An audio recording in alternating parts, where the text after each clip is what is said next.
नमस्ते फ्रेंड्स। राधे राधे। कैसे हैं आप सब। और मैं हूं प्रीति मिश्रा और आपका स्वागत है मेरे चैनल अभिप्रिया कृष्ण में। और मैं लेके आई हूं आपके लिए आज कुछ नया किचन से रिलेटेड कुछ इम्पोर्टेंट एंड छोटी छोटी पर इम्पोर्टेंट बातें जो हम सबको पता होनी चाहिए। चलिए बढ़ते हैं हम अपने वीडियो की तरफ। तो हम अपने किचन में जब प्रवेश करते हैं तो अगर हमको चाय वगैरह कुछ बनानी है या पानी गर्म करना है तो वो हम बिना नहाए बना सकते हैं, लेकिन अगर हमको खाना बनाना है तो हमें उसके लिए नहाना ज़रूरी होता है, क्योंकि खाना हम खाते हैं। अगर हम बिना नहाए अशुद्ध अवस्था में खाना बनाते हैं तो वो हमारे लिए हार्मफुल हो जाता है। तो जो हमारे शरीर में नेगेटिविटी होती है वो हम खाना अगर बिना नहाए खाना बनाते हैं तो सारी उसमें चली जाती है, तो खाना हमारे लिए बिल्कुल भी अच्छा नहीं होता, वो अशुद्ध हो जाता है। उस खाने को हम भगवान को भी अर्पण नहीं कर सकते। वैसे जो कुछ भी हम बनाएं, जैसा भी हम बनाएं, भगवान को अर्पण कर देना चाहिए। कि भगवान से हाथ जोड़ के प्रार्थना करनी चाहिए कि भगवान, जो मैंने ये बनाया है खाना वो सब आप स्वीकार कीजिए और हमारे परिवार का भरण पोषण अच्छे से कीजिए, जो ये खाना खाए। सुबह सबसे पहले खाना बनाते समय हमको अपने गैस स्टोव को हाथ जोड़ना चाहिए, और क्योंकि उसमें माता अन्नपूर्णा का वास होता है तो इसलिए हमको उसको प्रणाम करने के बाद ही गैस स्टोव ऑन करना चाहिए और खाना बनाना चाहिए। बनाते समय हम जो कुछ भी खाना बनाए उसको हमें पहले थोड़ा सा गौ माता के लिए ज़रूर निकालना चाहिए। हम रोटी बनाते हैं तो पहली रोटी गौ माता के लिए, जो कुछ भी खाना बनाया है थोड़ा थोड़ा गौ माता के लिए निकालना चाहिए, क्योंकि गौ माता में सभी देवी देवताओं का वास होता है। अगर हम उनके लिए खाना निकालते हैं तो हमको उनका आशीर्वाद प्राप्त होता है और सभी देवी देवता प्रसन्न होते हैं उससे, तो हमें उनके लिए ज़रूर भोजन निकालना चाहिए। अगर आपको गौ माता नहीं मिलती हैं तो आप क्या करें, तो जब हम आटा गूंथने जा रहे हैं तो हमें एक मुट्ठी आटा निकाल कर किसी कंटेनर में रख देना चाहिए। जब आपके आपके पास दूध वाला आता होगा या आपके पास गौशाला वगैरह कहीं आसपास में हो तो आप वहां जाकर दे दें, या तो आप दूध वाले भैया को दे दीजिए।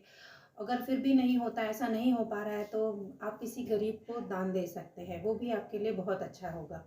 जैसे कि हम पहली रोटी गौ माता के लिए निकालते हैं, वैसे ही हमको लास्ट रोटी कुत्ते के लिए निकालनी बहुत ही ज़रूरी होती है। जो हमने रात के समय जब हमने खाना बना लिया, रोटी सेक ली, उसके बाद एक रोटी हमें कुत्ते के लिए ज़रूर निकालना चाहिए। उससे भी हमारे देवी देवता प्रसन्न होते हैं और हमारा राहु शांत होता है, इसलिए हमें कुत्ते के लिए भी रोटी ज़रूर निकालनी चाहिए।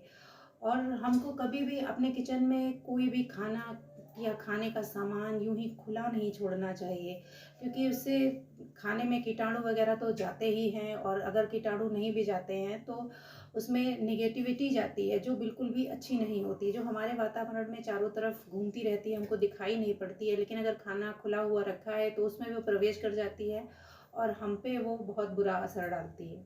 गैस पे हमें कभी भी कोई खाली बर्तन नहीं रखना चाहिए। जैसे ही हमारा खाना बनाने का काम खत्म होता है हमें सारे बर्तनों को गैस से हटा देना चाहिए। खाली या भरा कोई भी बर्तन गैस पे रखा नहीं रहने देना चाहिए। हमारा काम हो जाए उसके बाद हमें तुरंत ही गैस पे से बर्तनों को हटा देना चाहिए और गैस को क्लीन कर देना चाहिए।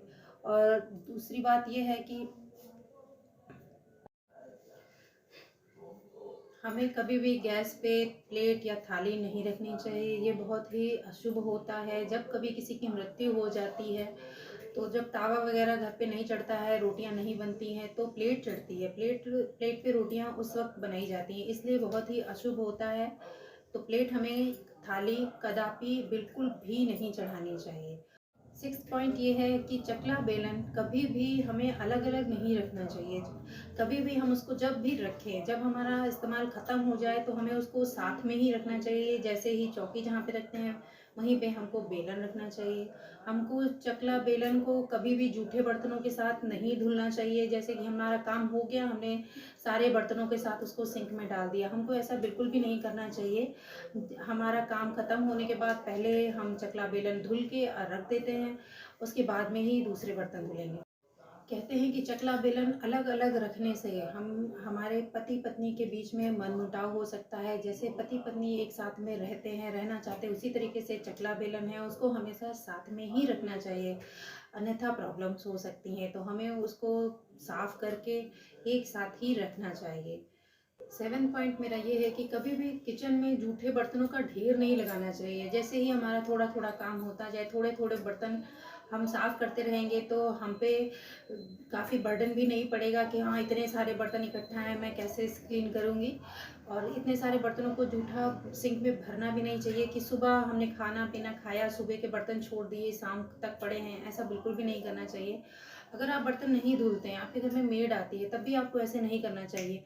आपको जूठन साफ़ करके और बर्तनों को किसी टब वगैरह में भर के और उसको ढक के रख देना चाहिए, जिसमें जब कभी भी मेड आए तो वो आराम से बर्तन साफ़ कर सके और ये हमारे घर में गंदगी भी ना हो। इस तरीके से सिंक में गंदगी होने से लक्ष्मी माता बिल्कुल भी प्रसन्न नहीं होती हैं और लक्ष्मी की हानि होती है।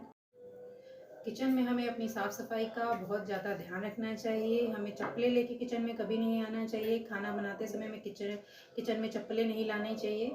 और गैस स्टोव को हमेशा क्लीन रखें, सिंक को हमेशा क्लीन रखें, बर्तनों को साफ़ सुथरे रखें। आई होप आज का वीडियो आप लोगों को अच्छा लगा होगा, तो please like, comment and share, और प्लीज़ हमारे चैनल को सब्सक्राइब कीजिएगा और बेल आइकन को प्लीज़ प्रेस कीजिएगा, जिससे हमारी आने वाली नई वीडियोस का नोटिफिकेशन आपको मिल जाए। और बस आज के लिए इतना ही, तो मिलते हैं नेक्स्ट वीडियो में।